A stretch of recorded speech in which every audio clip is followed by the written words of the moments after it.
Came to church this morning, and I had lots of stuff going through my aging head. And I always try to think, now what should I talk about this morning? And I would say, what do you think the people that come here are thinking about when you come in the door? You're probably thinking about Loyola, and I don't blame you. That is really fun. So anyway, as I put my key in the door, it was windy, and I turned around and I heard the sound of the flag rustling in the wind. And I looked at the flag, and it was blowing in the wind, and I thought about some of the sounds that make America, America. It's kind of like last night, the big band. There's like 20 people in this big band. And they're playing this incredible music, and I went up to them afterwards. I said, when do you guys practice? And they said, we don't. We just come together a few times a year, and we play. And to me, that's the sound of America. And then I got home last night, and I had to turn on the news and watched all the highlights of the game. I mean, students and adults and bars and fellowship halls all across Chicagoland just cheering a team that wasn't supposed to go that far. And I said, that's America too, the sound of people just coming together. And I'm just so tired of the divisions, because that's not what this flag is about. That flag rustling in the wind this morning is about the spirit that is down deep inside the heart and soul of each one of us that yearns for people to come together and break all those barriers down. And of course, this morning is about Jesus' parade. And it's about your parade too, because each one of us has a parade through life, and it looks different. Jesus' parade was kind of weird because he comes into the city he loves on a donkey, of all things. Some people are shouting Hosanna and putting their clothes on the street because they're hoping beyond hope that Jesus somehow is going to defeat the enemy and build a new kingdom. And then later that day, Jesus goes up on a hill, looks over the city he loves, and he just cries, because he realizes that they just don't get it. That his power is a spiritual power. It's a power embedded deep within the fiber and the guts of all of us who follow him. So I look at the flag again, and I hear the rustling wind, and I realize the real power of our country is a power that you can't put a price tag on. It's inside of you, and it's inside of me. I'm not sure if I talk more about the sunrise and the sunset or Matty Stepanek. But Matty Stepanek died in 2004. He was 13 years old. He had muscular dystrophy. He lived his life in a wheelchair and was always on oxygen. And yet when you read his books, a 13-year-old who wrote books, he's always giving thanks. He's always looking at the good. He's always looking at the spirit that binds us together. His cup is always half full. Every moment of his life is a God-given gift that he needs to use before he knows he's going to die. And then my heart turned to Frankie Frick. Frankie usually comes at 11 thanks to her brother and his wife. I remember when Frankie joined the church years ago. And then she, like so many of you, she heard the word cancer. And nothing worked. She went to Boston to try to be cured. And she came back in a wheelchair. And she's had more surgeries than almost anybody. Time and time again, she had to go back in the hospital.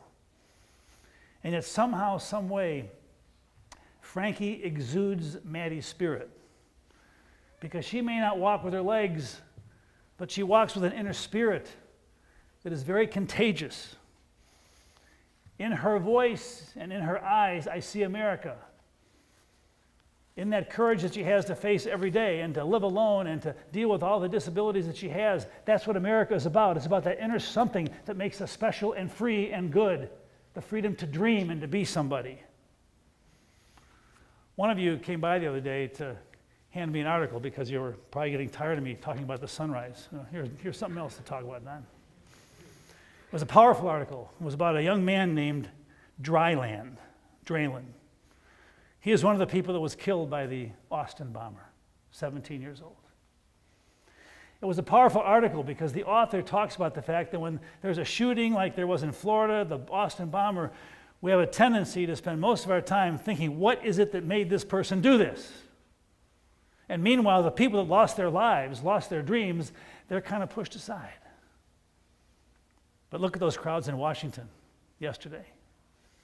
You think of someone like Draylen, and you realize the real story is those young people whose light that's inside their soul, that somehow, some way, someone tries to snuff it out. And guess what?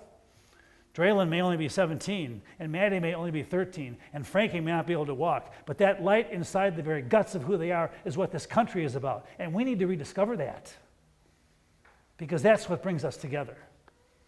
That's what matters. Draylen has a light. It burns, and it will always be there. In the midst of all that goes around us, Jesus' parade into Jerusalem, that incredible life-changing spirit of Maddie Stepanek and kids like Draylen, a lady who turned 60 and whose life has been turned upside down, and yet she continues to make a difference in the lives of others. You see, heroes come in amazing packages. Heroes are in wheelchairs and wear flannel shirts and wingtips. Heroes are Lutherans and Catholics. Kids on buses going to the nation's capital so they can be heard. Even on occasion, an ordinary person like you or me, we can be a hero to somebody else when we have a small act of kindness or a word that can turn somebody's life around. I went to Marion Village this week. I've been going there for a few months, and they want to, once a month, have a non-Catholic service. And how they found me, I don't know. I guess non-Catholic in the Yellow Pages. What do I have? Anyway, I called a lady who's in charge of the religion department over at Marion Village, and I called her early the morning, and I was going to go on Wednesday, and I said, Sister, are people starting to line up to hear me preach today? And she didn't seem amused. And but you know, at my age, I amuse myself most of the time anyway, you know. So I get to Marion Village, and they have a big, beautiful chapel. And I walk in, and there's 3 people there. And I walk in, and one of the ladies says, Pastor, you're not going to stay, are you? I took my robe and threw it in the corner. I unhooked a few of the chairs like we have here, and the 3 of them and myself, we sat in a circle. And we sang, How Great Thou Art. We prayed, had communion. There was plenty to go around. I read my favorite verse recently. As we held hands, I said, Be still and know that I am God. And then as I walked out, the one lady asked me, Pastor Don, are you going to come back? And we talked, and I discovered she's well into her 80s, and she's a retired nun. And she is so delightful. She is so open. She is so fresh. She is so on top of it. And she kind of reminded me like Sister Jean, you know, just a person who's just open to life. And I said, Sister, if you come back next month, I'm coming back. Because you know something? When I read those words and held your hand and shared communion, for the first time in a couple of days, I was still. And I just enjoyed being with people that believe in that higher power. And so as we leave here today, the flag will blow in the wind, and a young man named Draylen will not be forgotten. And sometimes we'll realize that heroes do have ventilators and wheelchairs. And they all tell us without having to say a word, just be still and know that I am God. Amen. If you're able to, please rise for the creed. It's on page 105.